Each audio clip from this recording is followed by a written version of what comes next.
Êxodo, capítulo de número 2, o nascimento de Moisés.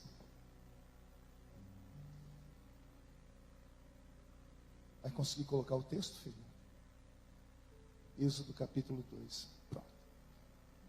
E foi um varão da casa de Levi e casou-se com uma filha de Levi. A mulher concebeu, teve um filho e, vendo que ele era formoso, escondeu-o por 3 meses. Não podendo, porém, mais escondê-lo, tomou uma arca de juncos e o betumou com betume e pez, e pondo nela o menino, a pôs nos juncos à borda do rio. Sua irmã postou-se de longe para saber o que lhe havia de acontecer. A filha de Faraó desceu a lavar-se no rio, e as suas donzelas passeavam pela borda do rio, e ela viu a arca no meio dos juncos, e enviou a sua criada e a tomou. Abrindo-a, viu o menino, e eis que o menino chorava. Moveu-se de compaixão e disse: dos meninos dos hebreus é este. Então disse sua irmã à filha de Faraó: irei eu a chamar uma ama das hebreias que cria este menino para ti? E a filha de Faraó disse-lhe: vai. E foi. A moça, vai. E foi a moça e chamou a mãe do menino. E então lhe disse a filha de Faraó: leva este menino e cria-me, e eu te darei o teu salário. A mulher tomou o menino, criou, e sendo o menino já grande, ela o trouxe à filha de Faraó, a qual o adotou e chamou o seu nome Moisés. E disse: porque das águas o tenho tirado. Amém? O texto que eu li essa noite nos conta a história do primeiro grande legislador de Israel. Acho que todos aqui sabem o que é um legislador, né? Legisladores são homens ou mulheres que criam leis. Assim como as cidades têm os vereadores, os estados têm os deputados estaduais, e a nação toda tem os deputados federais. São esses 3 grupos de homens ou mulheres que criam leis, são chamados de legisladores.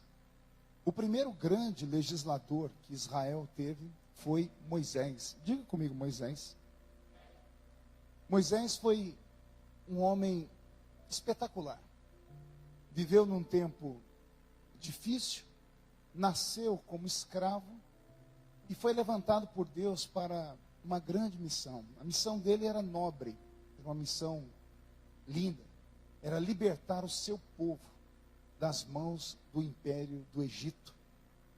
Lembrando que esse Moisés, que nasce no meio do povo de Israel, já como escravo, pertence a uma geração que não conhecia todas as promessas de Deus, porque depois de 430 anos aprisionados em uma terra, essas pessoas que lá estavam já haviam absorvido a existência de serem escravos. Uma coisa é a pessoa estar escravizada, outra coisa é a pessoa ser escravizada. O ser é eterno, o estar é passageiro. Israel, no tempo de Moisés, não estava escravos, eles eram escravos. Por que eram escravos? Porque perderam a confiança de que um dia Deus os libertaria daquela terra. E como eles eram escravos, mesmo tendo saído da terra prometida, nós sabemos o que aconteceu com eles mais tarde. No deserto, como eu preguei aqui semana passada, se não me falha a memória, ficaram 40 anos andando como bobos, perdidos, simplesmente porque, depois de terem deixado o Egito, sentiam saudade das piores coisas do Egito. Eu já vi pessoas sentirem saudades da comida da mãe, de uma comida gostosa, mas sentir saudade de alho bravo, de cebola, sentir saudade de água barrenta, e todas as vezes que vai conversar com o outro, fala em cova, porque quem conhece a Bíblia sabe que esse é o desenho da nação de Israel, pelo que conta o Velho Testamento. Então, nesse período de 430 anos, pouquíssimos judeus guardaram a esperança dentro do coração, mas independente de esperança ou não, o Deus deles havia feito uma promessa. E quando Deus faz uma promessa, Ele cumpre a promessa. Não importa se o homem está esperando ou não, chega uma hora que rompe. Chega uma hora que, ao limite, Deus não pode ser contra a palavra dele. Deus é um ser alienado à sua própria palavra. Deus não é como o homem que fala em pé e não sustenta sentado. Deus, quando abre a boca para falar, passa o céu, passa a terra, mas as palavras dele não podem passar jamais. E Deus havia dito que levaria esse povo por um período de tempo para uma terra, para moldá-los, para treiná-los, para forjá-los, para burilá-los, queimá-los, serem provados. E então, depois da aprovação, seriam arrancados dali e seriam encaminhados então para a terra prometida. No capítulo 2, nós vamos ver o nascimento desse Moisés. E aqui eu começo o pensamento, né? Será que todas as pessoas nascem com uma missão? Ou a missão se desenvolve no meio do caminho? Será que todos os homens e mulheres nascem por vontade humana? Ouça bem, não diz vontade divina, mas por vontade humana. Tem pessoas que nascem porque as pessoas casam, se preparam para ter o filho. Tem pessoas, hoje, principalmente nesse tempo moderno, as pessoas casam e dizem, daqui 2, 3 anos vou ter um filho. As pessoas programam tudo isso. Existem aqueles que vêm a reboque, né? São as crianças que nascem sem o pai e a mãe terem planejado, todavia o pai e a mãe acabam amando essas crianças, mas cedo ou mais tarde elas viriam. Na história de Moisés, eu vou ver que alguns seres humanos não nascem por vontade humana, mas todos nascem por vontade divina. Guarde isso na sua alma. Nem todos nascem por vontade humana, mas todos nascem por vontade divina. Quem não nasce por vontade humana, pastor? A criança, por exemplo, que foi gerada numa noite de carnaval, num flerte, numa curtição. A menina aparece em casa, daqui a pouco está grávida, aquele desespero, não sabe se aborta, se não aborta. Tal criança não estava programada. Então essa criança não nasce por vontade humana, mas todos nascem por vontade divina. Porque Deus não perde o controle do universo. Como nós somos seres humanos, somos imagem e semelhança de Deus, o fôlego de vida, quando é dado a uma criança, é dado pelo próprio Deus. Portanto, eu tenho certeza que todos os que estão aqui dentro nessa noite me ouvindo, nasceram por vontade divina. Talvez não nasceram por vontade humana. Talvez o seu pai e sua mãe não te quiseram, talvez você não fazia parte do script da história. Muitas pessoas acabam dizendo, eu nasci de um aborto mal feito, eu nasci porque o método contraceptivo falhou, eu sou fruto da tabelinha que não deu certo, etc. e tal. Isso é o que pensa o homem. Mas eu gostaria que nessa noite todos entendessem que não importa a maneira pela qual Deus te trouxe a esse mundo, Ele te trouxe a esse mundo. E se Ele te trouxe a esse mundo é porque Ele tem uma missão na sua vida. Posso ouvir um amém por isso? A história de Moisés vai provar isso. Moisés nasce num período em que Israel está tão oprimido pelos egípcios que Faraó havia feito um censo em Israel, no Egito. Ele havia pedido aos seus feitores para calcular o número de hebreus que existiam na terra. A Bíblia diz que quando eles saíram do Egito, em rumo à terra prometida dos judeus, haviam 600 mil homens de guerra. Quantos homens de guerra? O que era um homem de guerra? Era um homem que tinha a sua idade de emancipação. A idade de emancipação na Bíblia era 30 anos. Por isso o ministério de Jesus começa com 30 anos de idade. Porque com 30 anos ele já está apto a tomar conta da sua vida. Era assim que funcionava naquele mundo antigo. Então, os homens que estavam prontos para guerrear de Israel eram 600 mil. Homens que tinham exatamente 30 anos de idade. Fora mulheres, fora crianças, fora velhos, anciãos. O cálculo total chega a quase 3 milhões de hebreus. Quantos milhões, igreja? Não ouvi? Vou fazer uma pergunta para vocês. Você tem noção do que é 3 milhões de pessoas? Pense em 3 milhões de pessoas agrupadas num lugar.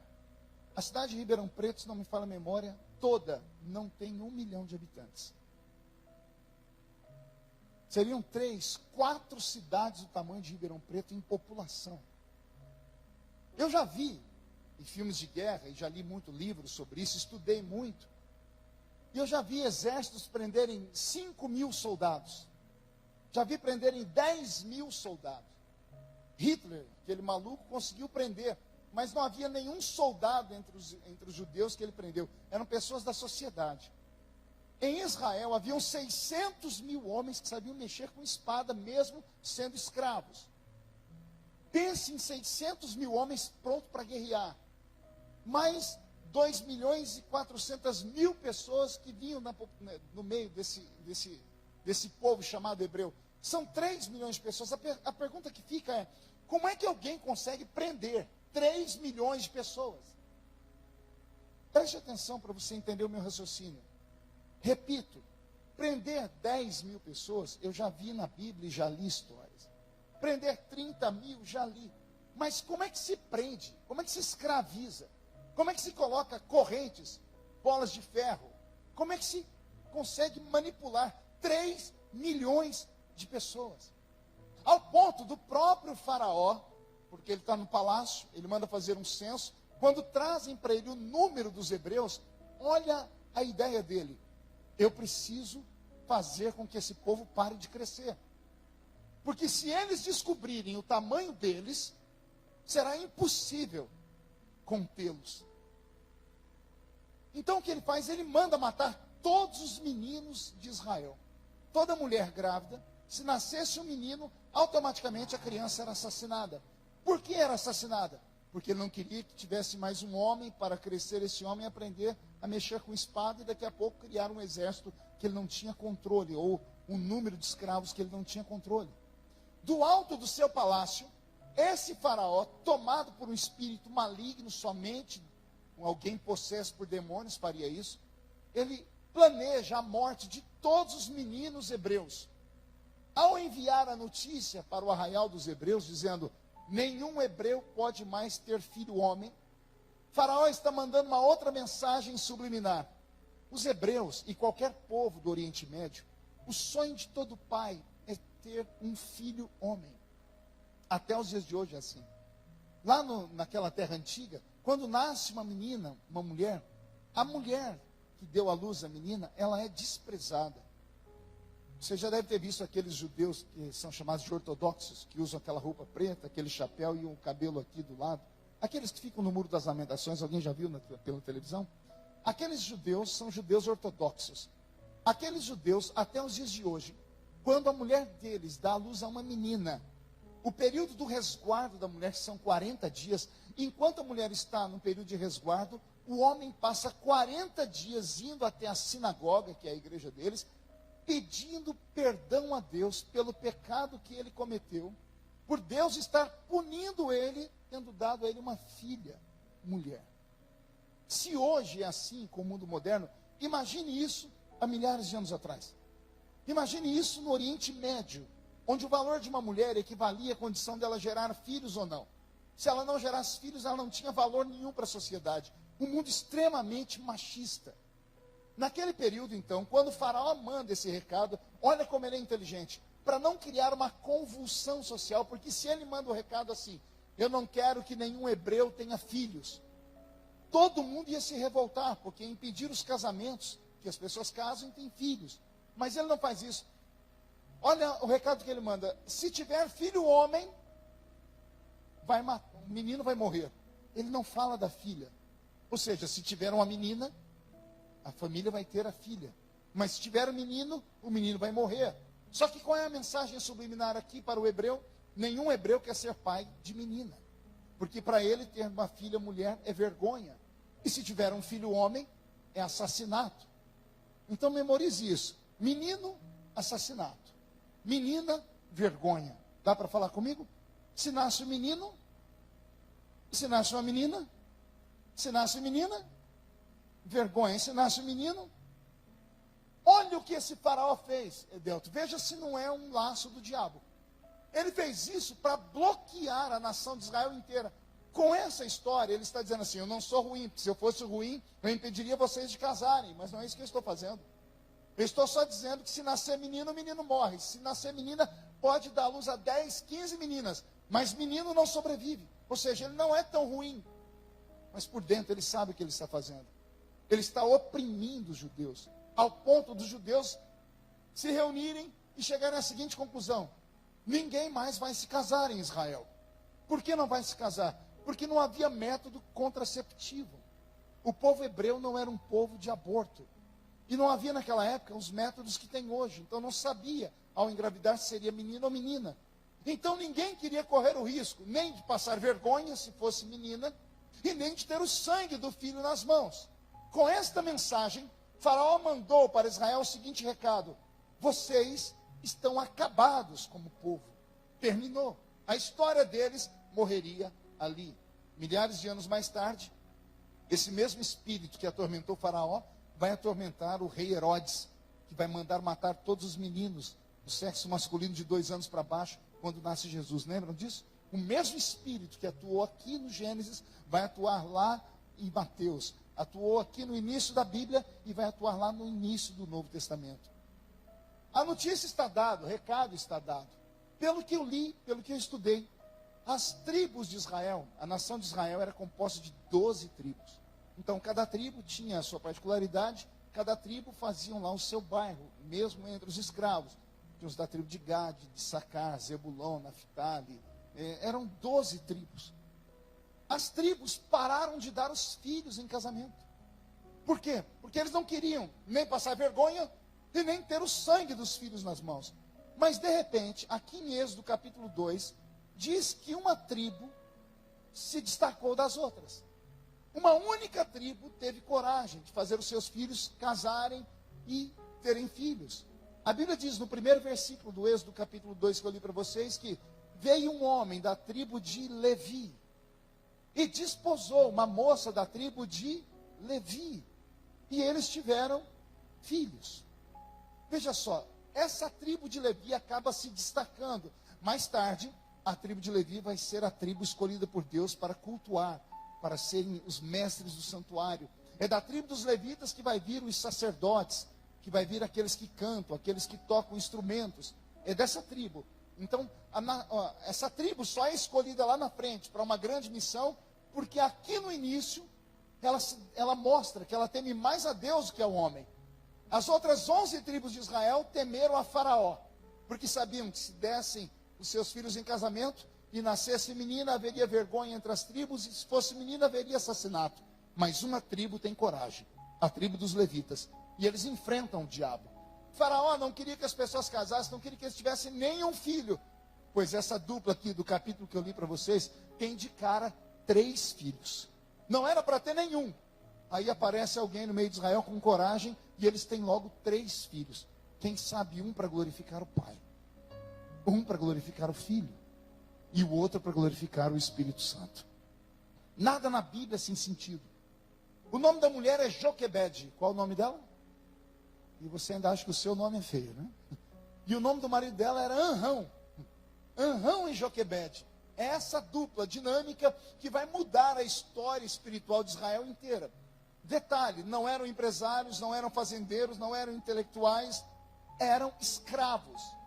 2 escravos que botaram a seguinte sentença dentro da cabeça deles: Israel inteiro pode ser escravo, nós não somos, nós estamos. Ser e estar é diferente demais. Você está aqui, mas você não mora aqui. Você mora lá no seu endereço. O estar é passageiro. A situação de estar passa. A situação de ser é eterna. Veja só, Anrão e Joquebede tinham uma visão que os outros não tinham. Os outros tinham medo de Faraó, porque eles eram escravos. Joquebede e Anrão não. Eles não eram. Eles sabiam que eles estavam. Porque havia uma promessa de que mais cedo ou mais tarde eles sairiam daquele vale. Tudo depende da forma como você observa. Como eles tiveram 3 filhos, os primeiros 2 eles conseguiram ali, toda pessoa que é jovem tem o ímpeto da coragem. Os 2 primeiros filhos passaram batido, conseguiram esconder para que ninguém soubesse. Tiveram um menino chamado Arão e uma menina chamada Miriam, que são personagens importantes do Velho Testamento. Arão e Miriam, qual é o nome dos 2? Todavia, conta a história que quando Joquebede engravidou pela 3ª vez, ela já estava velha e já estava cansada. E já não tinha mais aquela habilidade de esconder filhos para que os soldados não vissem. Então, o belo dia em que ela sentou lá naquela mesa de madeira, dentro daquela tenda feita por pele de animais, chegando tarde do trabalho, porque um escravo trabalhava de 14 a 16 horas por dia, pegando água barrenta do rio Nilo e levando para os lugares onde faziam tijolos, misturando com capim seco e barro para levar nas suas olarias. Era isso que o povo escravo fazia. Os hebreus ajudaram a construir aquelas pirâmides do Egito. Os hebreus ajudaram a construir toda a nação egípcia. Então é para isso que eles trabalham de 14 a 16 horas por dia. Pense no final de um dia de trabalho. Pense em duas figuras cadavélicas, magras, queimadas pelo sol, desprovidas de beleza. São Anrão e Joquebede, que entram dentro da sua tenda e vão comer aquilo que receberam pelo trabalho do dia, que era uma lavagem, uma comida entregue pela mão dos soldados, possivelmente com aquilo que havia sobrado da mesa farta do faraó. E no meio daquela lavagem, daquela água barrenta do Nilo, estão lá Joquebede e Anrão sentados ao redor de uma mesa de madeira, um candelabro, uma espécie de luz, uma lamparina acesa num canto.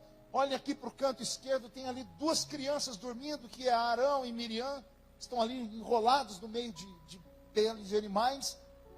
E eu imagino Joquebede mexendo na sopa para lá e para cá e não comendo, e Anrão comendo igual um condenado.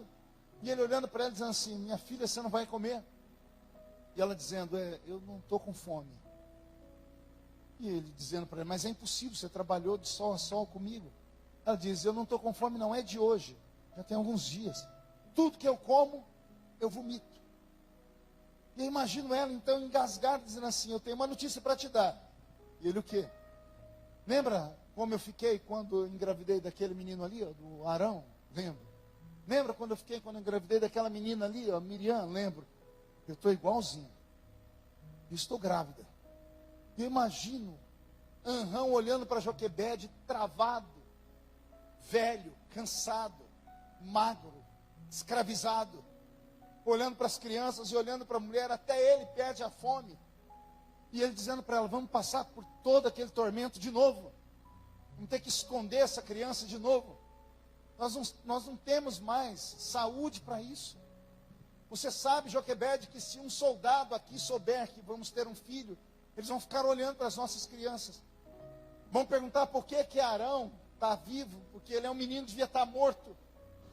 E vão ficar agora no pé para saber o que vai nascer de você. Se nascer um menino, nós vamos ter que entregar para eles. Se nascer uma menina, vamos poder cuidar dela. Os vizinhos vão saber: o filho da fulana de tal foi morto pelo soldado. O filho do fulano de tal ali da tenda, da quarta, quinta tenda para a direita, foi morto pelo soldado. O medo toma conta dessa família. O desespero toma conta dessa família. Mas eu imagino que mais uma vez a fé nasce no coração deles. E eles devem ter dobrado o joelhinho no canto, dizendo: tem coisas que não são do nosso desejo, mas são do desejo de Deus. Nós não queríamos essa criança, mas aquele lá em cima quer. E quem é que pode matar aquele que Deus quer que viva? E quem é que pode tirar de algum lugar aquele que Deus colocou naquele lugar? Eu imagino Anrão e Joquebede ajoelhados, orando, agradecendo ao Deus do céu, pedindo força para suportar aquela gravidez. E não duvido que todos os dias Anrão colocava a mão na barriga de Joquebede e profetizava: vai vir uma linda menina, ainda que fosse contrário ao seu coração, porque nenhum judeu queria ser pai de menina. Mas ele passou 9 meses orando para ser uma menina. Dá para entender o porquê? Para não ter que matar o filho, ou ver o filho ser morto. Então é essa a oração de um pai, uma oração contrária à sua natureza. Todo pai quer ter um menino, e esse passa 9 meses pedindo uma menina. Chegou o dia de Joquebede dar à luz. As parteiras não podiam ser hebreias, eram parteiras egípcias. Faraó queria o controle. Então vai a parteira para dentro da tenda, são expulsos de dentro da tenda Anrão, Arão e Miriam. Tem 3 figuras na porta da tenda, e imagina o pai apertando a mão das duas crianças assim: vocês orem ao Deus do céu, porque tem que nascer ali uma menina. Porque se nascer um menino, essa parteira tem ordem de matar. E eles então, com certeza, deviam estar orando. As hebreias davam a luz de cócoras, agachadas. Então, quando Joquebede está de cócoras e entra em trabalho de parto. Ouve-se o grito da dor da mãe. E de repente ouve-se o choro de uma criança. E de repente mais gritos da mãe. Mas agora não são gritos de dor. Joquebede está com ela está com as suas entranhas dilaceradas, mas está gritando, implorando: senhora, não mata o bebê, não mata. Porque a parteira usou um cutelo, uma espécie de faca, para cortar o cordão umbilical do bebê. Agora a parteira está com o mesmo cutelo no pescoço do menino. E a mãe está ali implorando: não mate o meu filho. E eu imagino entrando Anrão, entrando Joquebede e Arão. E de repente, não tem só uma mulher ajoelhada na frente de uma parteira. Tem 4 seres humanos, 2 adultos e 2 crianças, implorando: não mate esse bebê. Aquela parteira tinha ordens de Faraó para matar. Mas aconteceu alguma coisa ali dentro, que só quem é espiritual é capaz de entender. A parteira começa a ficar sem fôlego. Ela tem uma criança na mão e uma faca na outra, é só matar. E ela vai ser aplaudida pelos soldados e vai receber um prêmio do Faraó. Mas ela não consegue matar aquela criança. Por quê? Porque lá no céu tem alguém que manda mais do que Faraó. O Deus que é dono do céu e da terra deve ter apontado o dedo entre as nuvens e mirado o coração da parteira e dado um tiro. Assim como existe a lenda dos gregos do Cupido. Já viram o Cupido? Um anjinho que quando acerta a flecha faz a pessoa amar. Deus deve ter acertado o coração da parteira e dito a ela: esse não morre, porque eu quero que ele viva. E não se sabe a explicação. A parteira, Selma, deixou o menino vivo. Mas eu imagino ela saindo apavorada, tremendo, porque aconteceu algo divino. O temor veio sobre ela. Ela saindo e dizendo: olha, era melhor que essa criança tivesse sido abortada. Era melhor que tivesse morrido. Porque a partir de agora, vocês não vão poder deixar ninguém saber que esse menino está vivo. Porque se alguém souber e entrar aqui, não vai morrer só o menino, vai morrer os outros também. E possivelmente a mãe e o pai serão assassinados. A família tem um bebê nos braços. A família dobra o joelho dentro da tenda, penso eu, e ora. E agradecem a Deus. Não era o que nós nem queríamos. E também não era o que nós esperávamos. Mas a vontade é sua. Se nasceu, protege. Se nasceu, cuida, Senhor. E os dias devem ter sido difíceis dali para frente, porque toda mulher grávida tem amigas, mesmo os escravos têm amigos. Eu imagino as pessoas querendo saber: e aí, o que nasceu lá? Eu queria saber o que foi que Joquebede disse aos vizinhos. Será que ela mentiu? Será que ela disse: não, nasceu morto? Será que ela disse: não, a parteira matou e levou embora? Porque a criança estava dentro da tenda. As pessoas têm curiosidade. E se alguém curioso soubesse quem era o menino e o menino estava vivo, sempre um amigo tem outro amigo. Ia chegar no conhecimento de alguém que teve o filho assassinado. E a pessoa que perdeu o filho não ia deixar que o outro tivesse. A notícia ia chegar num soldado do Faraó. Enfim, era uma tragédia desenhada. Eu não sei como eles fizeram. Eu sei que Deus deixou aquela criança ficar invisível. Só que o que acontece agora, e quando eu comecei a estudar, isso me deixou muito emocionado, foi que eu fiquei imaginando como é que uma criança pode ficar invisível, não ser vista por ninguém. Para que esse menino ficasse invisível, porque as tendas não eram de uma quadra na outra, nem era a 50 metros, 30 metros, não, as tendas eram coladas uma na outra. Então bastava um choro aqui, para a pessoa da tenda de cá escutar, sim ou não? Quem já morou em casa com parede e meia aqui? Só eu que fui muito pobre aqui? Muita gente. Vocês ouviram já grito dos vizinhos, briga? A gente está de cá e escuta tudo de cá. Estamos falando de parede. Imagina pano separando uma casa da outra. Essa criança tem que ficar invisível. Diga, tem que ficar invisível. Só tem 3 jeitos disso acontecer. Pergunte quais. Só falo se todo mundo perguntar. Primeiro, essa criança não pode chorar. Mas como é que você faz um bebê não chorar? Só tem um jeito: amarrar a boca dele, enfiar um pano dentro da boca dele. Porque criança chora. E o que é o choro de criança? É a linguagem dela. Sabia que choro de criança é linguagem? É uma linguagem que às vezes só mãe tem o dom de interpretação de choro.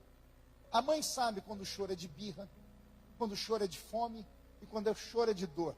Pai não entende nada de choro. Aliás, começou a chorar, ele fala, toma. É mais ou menos assim. Agora a mãe entende o choro da criança. Estou falando mentira aqui? Cadê as mães? É verdade ou não é? Então, a criança, quando chora, ela está se comunicando. Mas aí vem alguém e tira dessa criança o direito de se comunicar. Porque se ela chora aqui, o vizinho vai descobrir. Ah, Jesus. Então nós temos uma criança que não podia chorar nunca. Então ninguém sabia quando ela estava com dor, quando ela estava com fome, ou quando ela estava fazendo birra.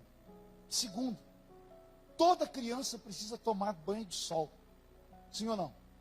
Aliás, não são só crianças, todo ser vivo, até as plantas precisam do sol.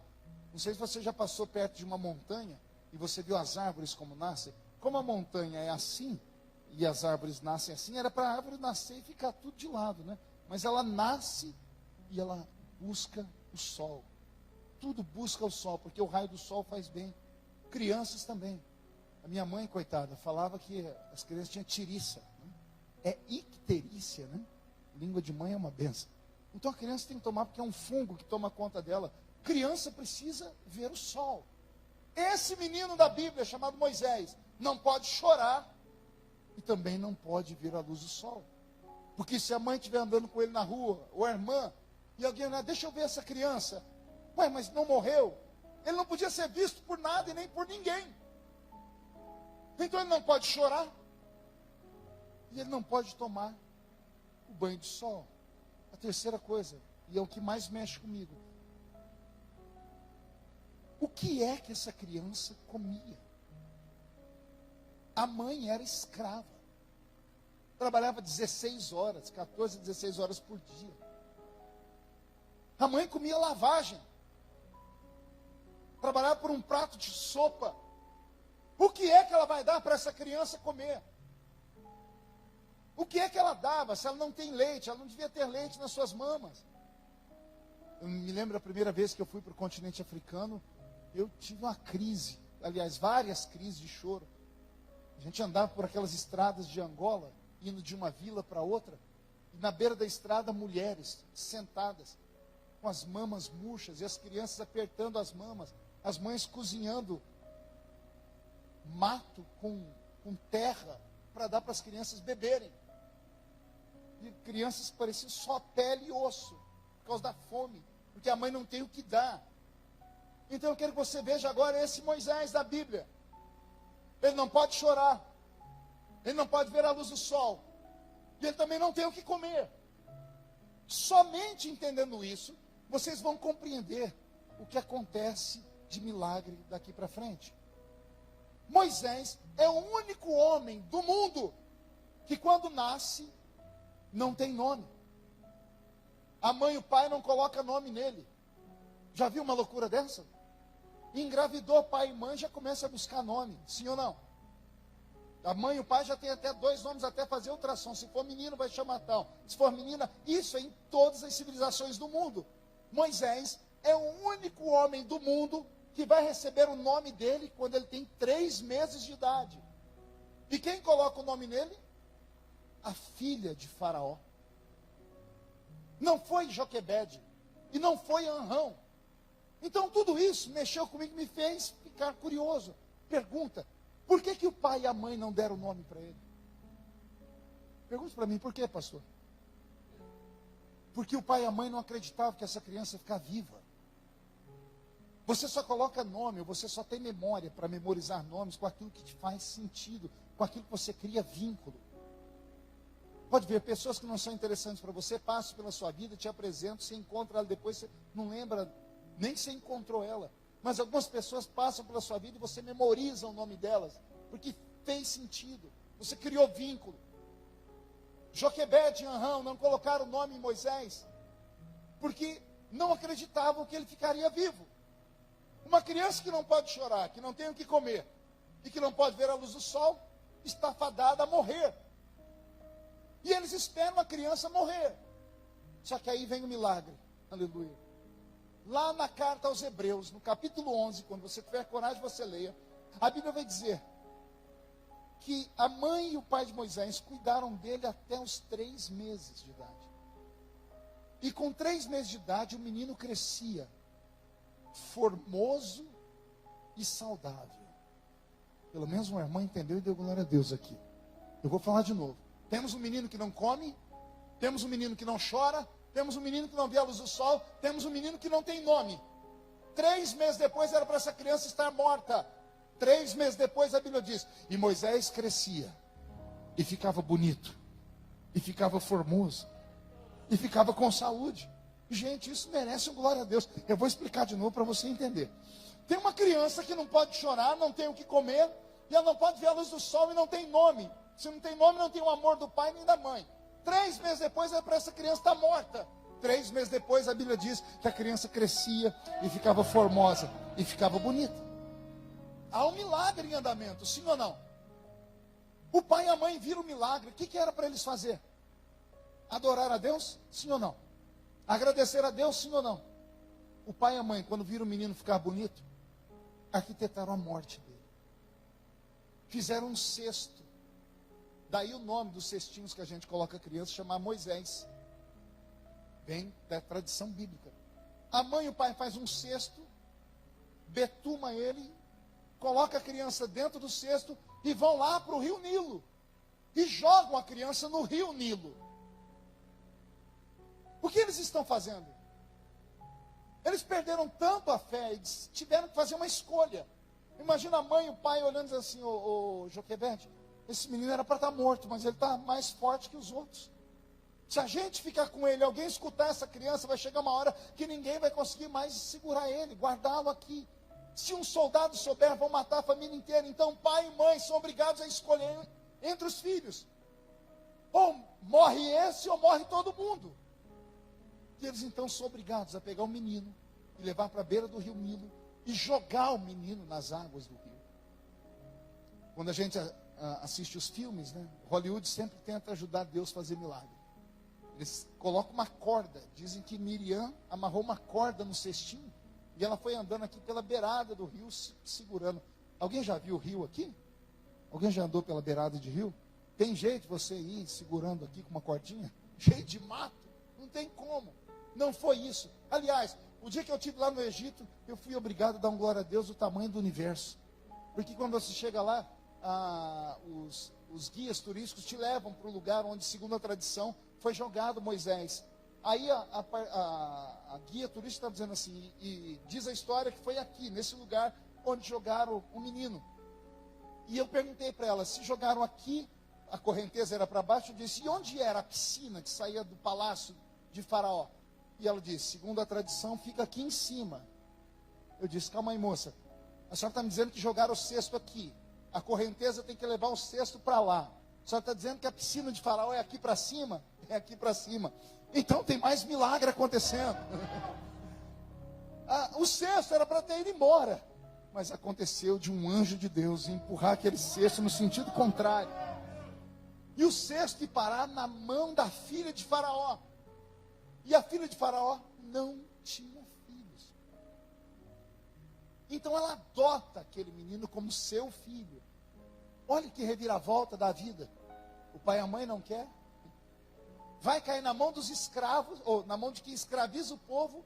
Só que o menino vai viver dentro do palácio. E dentro do palácio, ele vai ser o futuro herdeiro de todo o Egito. Pessoas que nascem segundo a vontade de Deus podem não ter os seus sonhos realizados, mas tem o sonho de Deus realizado na vida deles. Na história de Moisés, eu aprendo algumas coisas que eu quero repartir com vocês aqui. Primeiro, que tudo que acontece na nossa vida está predestinado. Tudo que você passou até hoje, nada, exatamente nada do que você passou até hoje aconteceu por obra do acaso. Nada. No Salmo 119, Salmo 139, melhor dizendo, o grande rei Davi vai dizer assim: todos os meus dias foram escritos no seu livro antes desses dias existirem. Davi entendeu que tudo que acontece na vida daqueles que temem a Deus, ou Deus mandou, ou Deus permitiu. Nos dois casos, a vontade de Deus será realizada. Você pode não ter vivido a vida que você queria, mas com certeza você viveu e tem vivido a vida que Deus quer que você viva. Na história de Moisés, por exemplo, eu aprendo que tudo aquilo que nós chamamos de coincidência, tudo aquilo que nós chamamos de sorte, não tinha nada a ver nem com coincidência, nem com sorte. Tinha uma força sobre-humana por trás. Sabe aquela quase morte? Quantas pessoas aqui já quase morreram? Em acidente, em quedas. Sabe aquilo que você chamou de sorte? Aquilo que você chamou de obra do acaso? Não era nem uma coisa nem outra. Era a mão de Deus te protegendo. Porque enquanto não se cumprir tudo que Deus prometeu ou pensou para você, nada pode tirar desse mundo. Nós não vimos há alguns anos atrás aquele avião do Chapecó cair lá? Morreu quase todo mundo. Não é que sobrou quem vive. Como é que alguém sobrevive numa queda de avião? Por quê? Foi sorte? Não. Tinha alguma coisa acontecendo que nós não conseguimos entender o porquê. Alguns anos eu estava em Boston, lá nos Estados Unidos. Terminou um culto. Chegou um rapaz perto de mim, todo alegre, e disse: pastor, queria que o senhor assinasse aqui a minha Bíblia. Ele abriu a Bíblia e deixou bem aqui no meio da Bíblia para eu ver um bilhete de avião. Eu assinei e devolvi a Bíblia para ele. Ele falou assim: o senhor não viu nada aí não? Eu falei: o quê? Esse bilhete de avião, pastor. Eu falei: o que tem esse bilhete? Ele falou: pastor, lê o número desse voo e lê o nome da companhia, vê a data. 11 de setembro. Daquele ano que teve aquele ataque nas torres do World Trade Center. Um daqueles aviões saíram de Boston. Esse moço tinha comprado uma passagem com o pai dele e ele estava embarcando, estava na fila já. Havia comprado a passagem e ele estava para passar pelo check-in. Lá nos Estados Unidos é diferente daqui. Você compra a passagem, você não embarca direto. Você passa por um grupo de policiais primeiro, que eles olham o seu bilhete para depois você ir para a sala de embarque. Ele disse que eles estavam com falta de trabalho ali em Boston e o pai dele conseguiu um trabalho para ele na cidade de Newark, do lado de Nova York. E como a passagem era barata, o pai dele comprou para ele, mas ele não queria ir. Ele falou que ele estava na fila, ele começou a falar: pai, mas eu não quero ir, pai. Deus vai abrir uma porta aqui. O pai dele falou que gritou com ele, ao ponto do pai dele dar um tapa nele. Quando o pai dele deu um tapa nele, veio um policial e lá da cadeia isso. Aí o filho falou: não, eu não vou dar queixa do meu pai, eu só não quero embarcar.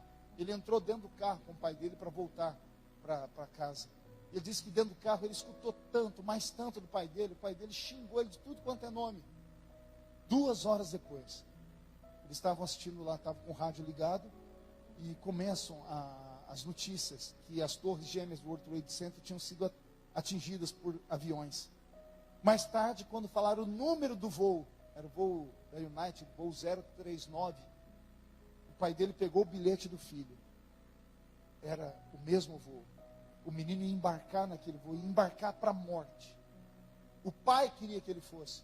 Tudo estava dando certo para isso. Só que como ele tirou a paz do pai no aeroporto, o pai dele discutiu com ele em voz alta, se desequilibrou, veio a polícia. Como veio a polícia, o menino não embarcou. Aí ele mostrou para mim: pastor, sabe por que eu estou vivo? Eu disse: por quê? Porque Deus ainda tem uma promessa na minha vida. Nada na minha vida, nem na sua vida, está fora do controle da mão de Deus. Se nós nos apegarmos a isso, teremos força para enfrentar o dia a dia. Você tem que entender que você pode não ter sido o desejo dos seus pais, mas o seu desejo do pai dos pais, de Deus. Pastor, por que eu nasci de maneira tão truculenta? Você nasceu porque Deus encontrou só aquele método para você vir ao mundo. Só tinha aquilo, só tinha aquela forma. Deus tinha pressa em você nascer. Então, se Deus tinha pressa em você nascer, Ele permitiu que a sua mãe fosse violentada, que a sua mãe fosse estuprada, que a tabelinha não tivesse dado certo, o método contraceptivo não deu certo, porque naquele dia era o dia em que você tinha que vir a esse mundo, ser gestado dentro da barriga de sua mãe. Por quê, pastor? Eu ainda não tenho essa resposta. Mas se nós vivermos mais um pouquinho, você mesmo vai me dizer um dia: pastor, eu entendi porque eu nasci. Eu não nasci para ser só Maria vai com as outras. Eu nasci porque Deus tem uma missão na minha vida. E essa missão vai se realizar. Eu estava vindo para cá e meu coração queimava. O Senhor dizia: é hoje, filho. Fale com o meu povo hoje. Fale que a história de Moisés vai voltar a se repetir. Deus me manda te dizer que nada que aconteceu na sua vida até hoje foi obra do acaso. Nada, nada, nada, nada. Tudo que aconteceu com você até agora há um motivo. Agora eu não consigo explicar para você o motivo, mas lá na frente a gente vai saber. E nós vamos dar muita gargalhada disso. Hoje parece uma tempestade, né? Amanhã você vai olhar para trás e vai dizer, foi só um copo d'água que estava balançando. Hoje parece um rugido de um leão. Amanhã você vai ver que era só um gatinho mimado, miando, tentando te atormentar. Eu não estou pregando aqui para homens e mulheres derrotados pela vida. Estou falando com homens e mulheres que têm uma chamada de Deus. Jesus não te salvou porque você é bonitinho, tá bom? Tá ouvindo isso aí? Anote isso. Jesus não te salvou porque você é bonitinha, porque você é uma pessoa boazinha. Aliás, se salvação fosse por bondade ou por beleza, acho que nenhum de nós aqui seríamos salvos. Ele te salvou porque Ele viu alguma coisa na sua vida que ninguém viu ainda. Ele viu algo na sua vida que ainda vai dar um nó na cabeça dos seus inimigos. A sua família um dia sentirá orgulho de você ter nascido. Você acredita nisso? Então dá um grito de glória a Deus daquele tamanho, por favor. Deus está te protegendo desde quando você pisou nessa terra. Então, eu repito, tudo o que aconteceu com você, que você chama de sorte, obra do acaso, não foi obra do acaso, nem foi sorte. Pastor, e por que eu sofro então? Você sofre porque toda pessoa que Deus chama e tem uma missão na vida dela, tal pessoa é marcada. De vez em quando, Deus abre a janela do céu, parece que Deus se entedia lá no céu. Ele abre a janela e olha para o universo. E o olhar dele fixa alguém aqui na terra. Como os demônios que ficam a serviço do diabo sabem que todo aquele que Deus marca vai dar um nó no inferno, os demônios então começam a cercar a vida de tal pessoa que Deus observou. E isso não é mentira. Isso aqui também não é fantasia nem romance, é Bíblia. A Bíblia diz que um dia Deus estava olhando para a terra e o diabo chegou perto dele. E Deus olhou para o diabo e disse: viste tu o meu servo Jó? Homem temente, homem que se desvia do mal. Ora, Deus estava olhando o mundo, mas o olhar dele fixou em um homem. De vez em quando Deus faz isso. De vez em quando Deus olha para uma família e Ele vê aquilo que ninguém vê. Então Ele faz aquela família gerar um filho que a família não queria. Entende isso? Faz a família gerar alguém que a família não queria. Faz dar errado a tabelinha, faz dar errado o método contraceptivo. E faz daquela maldição vir uma bênção. E aí nasce o Moisés. Algumas pessoas nascem de 100 em 100 anos. São pessoas escolhidas no ventre da mãe. São pessoas escolhidas antes que a mãe ficasse grávida. Lembram que semana passada eu preguei aqui no domingo sobre Ciro, o rei da Pérsia? Lá no livro do capítulo 43 de Isaías, lembra que eu falei aqui? Que 200 anos antes dele nascer, o nome dele já estava escrito num livro. Eu quero acreditar que para cada vida aqui, há uma bênção reservada por Deus. Deus te escolheu para algo. Então não atrapalhe Deus. Não troque os pés pelas mãos. Não seja afobado demais. E também não perca o time. As pessoas perguntam para mim: pastor, quando é que eu sei que uma coisa é de Deus? O que é de Deus não traz confusão. O que é de Deus traz paz. O que é de Deus vem na palma da mão. O que é de Deus vem aqui. Você não precisa ficar fazendo malabarismo, porque tudo que você faz muito malabarismo para chegar lá, depois você tem que continuar fazendo malabarismo para não sair de lá. Agora, quando Deus te chama e te dá alguma coisa, não tem ninguém que tire. Pode levantar 11 mil demônios contra você. 1000 cairá de um lado, 10.000 cairá do outro lado, e você não será atingido jamais. Por isso você tem que procurar o lugar mais seguro do mundo. E o lugar mais seguro do mundo não é essa igreja, não é a sua casa. O lugar mais seguro do mundo se chama o centro da vontade de Deus. Eu prego há muitos anos, e todas as vezes que eu prego eu costumo dizer isso: descubra qual é a sua função na igreja. Eu nunca entendi a ideia de todos os crentes serem membros de banco. Porque membro de banco, para mim, naquela época, era verniz, prego, tinta e madeira. Membro de banco hoje são almofadas, ferro, pano. Você não é membro de banco. Jesus não te trouxe aqui só porque Ele ficou com pena de você para te salvar, para você não ir para o inferno. Não. Se Ele te trouxe aqui, é porque você é muito importante. E porque tem um talento reservados só para você. Você só tem que cavar e descobrir o seu tesouro. Só que você precisa desejar isso. Você precisa pagar o preço por isso. Você precisa se dedicar a isso. Vocês já, como crentes, já devem ter visto muitas pessoas pregarem. Pessoas com muito conhecimento. Mas a pessoa prega e a gente dorme. Aí vem uma pessoa que prega não tão bem, mas nos cativa. Vem alguém com uma voz extremamente bonita, canta. E encanta os nossos ouvidos. Mas a gente não sente nada. Aí vem uma pessoa, canta toda desafinada. E começa a arrepiar o corpo da gente. Alguém já viu isso? Por quê? São talentos humanos e talentos do céu. Você pode ter um talento, você pode saber cantar, tocar, pregar. Você pode ser uma pessoa que tem boa dicção para falar. Só que se você não buscar em Deus, esse talento nunca ficará espiritual. Você sempre será aplaudido pelo seu próprio talento, mas o seu talento não vai modificar pessoas. O que modifica pessoas não é você cantar muito alto ou muito baixo, ou tocar muito bem ou não, você falar 1 milhão de coisas, não. O que faz a diferença é que quando o som sai da sua boca, pregando ou falando ou cantando, toque as vidas que estão ouvindo. Se não, não vale a pena. Porque cantar, o mundo canta. Olha, um dia desse eu escutei aquela Alcione cantar, ela deu um grito que me arrepiou inteirinho. Eu falei, meu Deus, às vezes nem os cantores da igreja cantando me dão um arrepio desse jeito. Então não é mero talento. Você tem que descobrir por que é que você nasceu. A história de Moisés nos mostra que todo grande homem, toda grande mulher, que tem uma grande missão a ser desenvolvida, primeiro será testada e provada no fogo. Geralmente essas pessoas não nascem por vontade humana, nascem por vontade divina. Geralmente essas pessoas sofrem, e sofrem demais da conta. Um dia, quando eu tiver tempo, eu vou trazer um estudo só sobre Moisés para a igreja. Moisés viveu 120 anos. Quantos anos? Ele, de 0 a 40 anos, ele ficou dentro do palácio do faraó. Com 40 anos de idade, ele descobriu que não era egípcio. Então ele saiu do palácio e matou um egípcio que estava oprimindo um judeu. E ele teve que fugir. E ele ficou de 40 até 80 anos no meio do deserto. E só quando ele tinha 80 anos de idade é que Deus se revelou para ele. E aí de 80 até 120 anos, ele virou o mundo do avesso. Um homem sozinho, mas com uma chamada divina. Um homem nascido não por vontade humana, mas por vontade divina. Um homem testado, sofrido, mas que soube aguentar o tranco. E quando ele descobriu o talento dele, ninguém pôde com ele. Eu não estou pregando para homens e mulheres aqui, eu estou pregando para um monte de Moisés aqui hoje. Você acredita nisso? Fica de pé então, Moisés. Feche seus olhos.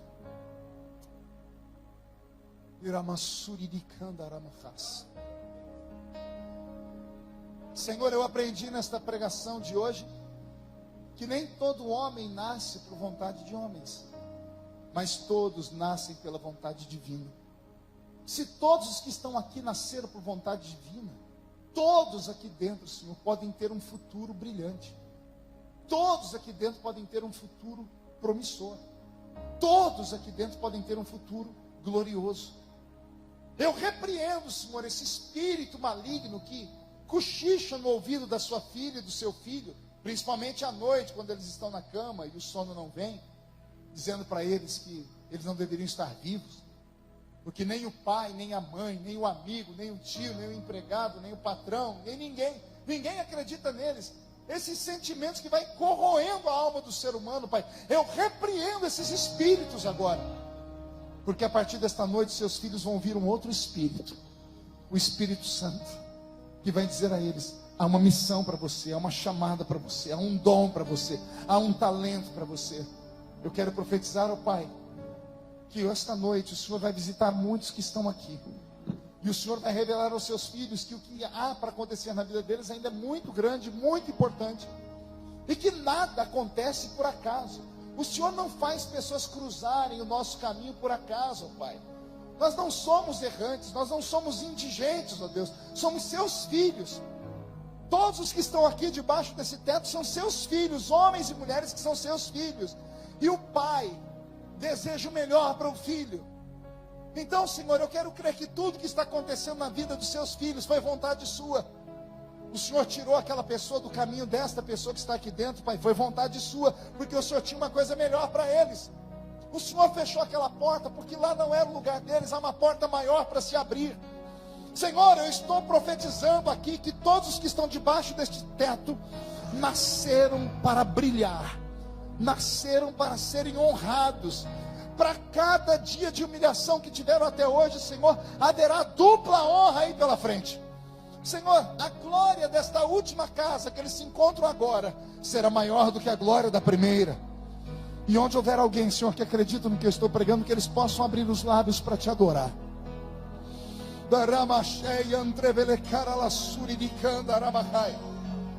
Ah, eterno Deus, ajuda-nos a entender, ó Pai, o que o Senhor tem para a nossa vida. Ajuda-nos a entender. Ajuda-nos a crer, Senhor, que o invisível está sob o seu controle.